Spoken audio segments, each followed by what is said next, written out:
Chapati noodles செய்வது எப்படிங்கிறத நம்ம இந்த வீடியோவில் பார்க்க போகிறோம். இப்போ ஒரு பாத்திரத்தில் எண்ணெய் ஊற்றி கடுகு, வெங்காயம், தக்காளி எல்லாத்தையும் போட்டு நல்லா வதக்கி விட்டுக்கிறோம். தக்காளி வெங்காயம் நல்லா வதங்கினதுக்கப்புறமா 1 ஸ்பூன் வத்தப்பொடி, 1 ஸ்பூன் சிக்கன் மசாலா போட்டு நல்லா வதக்கி விட்டுக்கிடலாம்.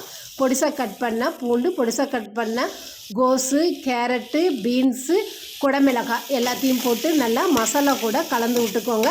இப்போ எல்லாம் நல்லா கலந்ததுக்கப்புறமா 1/2 டம்ளர் தண்ணி, 1/2 ஸ்பூன் உப்பு போட்டு ஒரு 10 நிமிஷம் நல்லா வேக வச்சு எடுத்துக்கிடலாம்.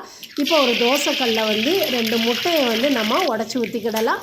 இப்போ முட்டையை உடச்சி ஊற்றுனதுக்கப்புறமா கொஞ்சமாக உப்பு, கொஞ்சமாக வத்தப்பொடி எல்லாத்தையும் போட்ட பிறகு நம்ம முட்டையை நல்லா பிரட்டி எடுத்துக்கிடலாம். ஒன்று ஒன்றா நல்லா உதிரியாக இந்த அளவுக்கு நம்ம பிரட்டி எடுத்துக்கிடுவோம்.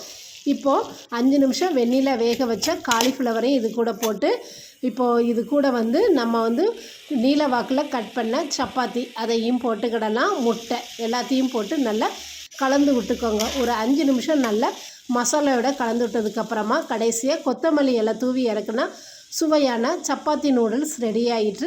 லீவில் இருக்கிற குழந்தைகளுக்கு இந்த மாதிரி வித்தியாசமாக நீங்கள் செய்து கொடுங்க. இந்த வீடியோ அனைவருக்கும் பிடிச்சிருக்குன்னு நினைக்கிறேன். இந்த வீடியோ பிடிச்சிருந்தா லைக் பண்ணுங்கள், ஷேர் பண்ணுங்கள்.